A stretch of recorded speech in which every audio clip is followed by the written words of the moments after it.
Hi everybody, welcome back to CLAT Possible. Welcome back to the series Concepts That Matter in Legal Reasoning. In previous sessions, we have already covered some basics of torts along with a few other concepts. And today we will be talking about a very important, relevant concept for your examination, that is Res Ipsa Loquitur, again from torts. So Res Ipsa Loquitur kya hota? It's a Latin term. You can see the meaning of it.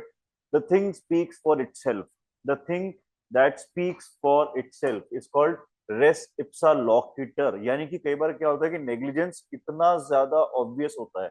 In a certain case, when a person is obviously negligent or when a person is careless and it's very obvious, then in such a situation, the principle of res ipsa loquitur comes into picture. जिसके अंदर क्या होता है, what is special about this principle is that there is a strong presumption in of negligence against the defendant, correct?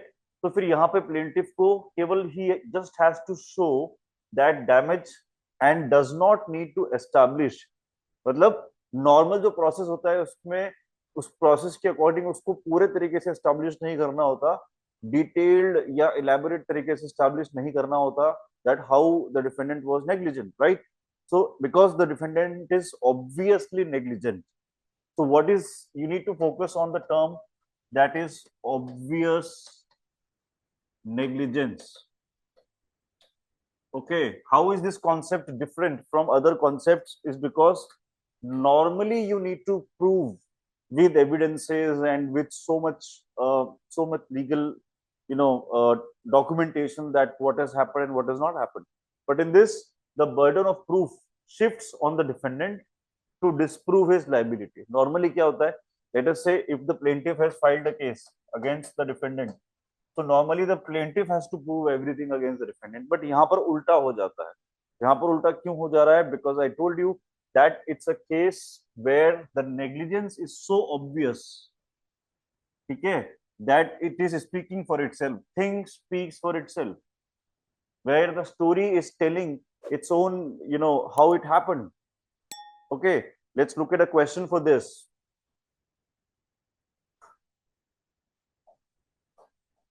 Look at this question. Res ipsa loquitur, again, the principle is the thing speaks for itself. Now, Seema got herself operated for the removal of her uterus in the defendant's hospital. Seema ने एक operation कराया in a hospital जहाँ पे there was a cyst in her ovaries. Due to the negligence of the surgeon who performed the operation, abdominal pack was left in her abdomen. Abdominal pack was left in her abdomen. Understand? Why it is a case of obvious negligence, and what is happening is a doctor performs an operation and he has negligently left the abdominal pack in the abdomen. If after a certain surgery, anything like that, if a scissor, if an abdominal pack, or if any other instrument related to the surgery is found inside the body of the patient, then it is a case of obvious negligence, because it could not have been done otherwise. It could not have happened otherwise. Okay. So what's a case of obvious negligence? Something that cannot have happened, that something that could not have happened, but only because of the negligence of defendant. So यहाँ पर क्या ये principal apply करेगा? Absolutely करेगा, क्योंकि इसका और कोई कारण हो ही नहीं सकता. नो अदर पॉसिबल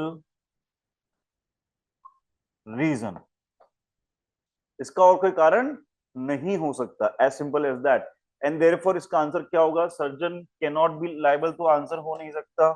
यहाँ पे लिखा है कैन बी हेल्ड रिस्पॉन्सिबल, हो सकता है, but Seema will have to prove. Now this is wrong, because in res ipsa loquitur matters आपको कुछ प्रूफ नहीं करना होता है. You have to prove nothing. You just have to show the damage, and because it is self proven, ठीक है, whatever is res ipsa loquitur, it is self proven. तो option B गलत हो जाएगा for this reason. A already गलत है. C में लिखा है surgeon will be responsible and Seema need not prove. बिल्कुल सही बात है. तो सी हमारा आंसर हो सकता है. इसमें और आगे लिखा है कि because presence of abdominal pack in her abdomen is sufficient proof thereof. So yes, What is res ipsa loquitur? In short, it is a sufficient proof that something has gone wrong and that it could have gone wrong only because of defendant's negligence. This is what is called obvious negligence. Okay, I hope the concept is clear to all of you, and you'll be able to attempt questions based on this. You can have a look at this again. And like I said, it's mentioned strong presumption because the event could not have occurred without negligence of the defendant. For instance, we can take one more small illustration to understand this concept a little better. Let us say a man is walking down the street and he was crossing a house,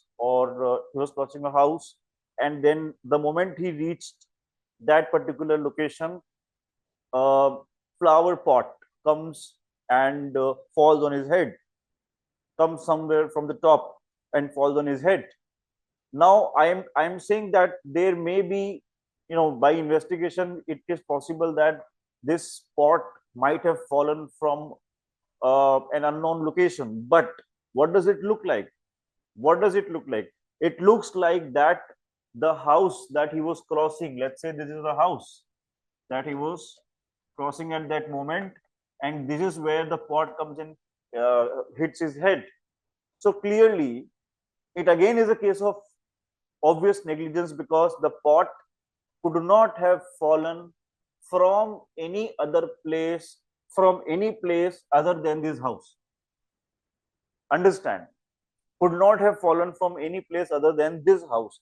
So this also is a case of obvious negligence.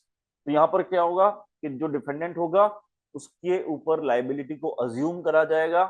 The court will say that okay, हमें तो लगता है कि defendant is negligent, but if the defendant is not negligent, you come and prove your case.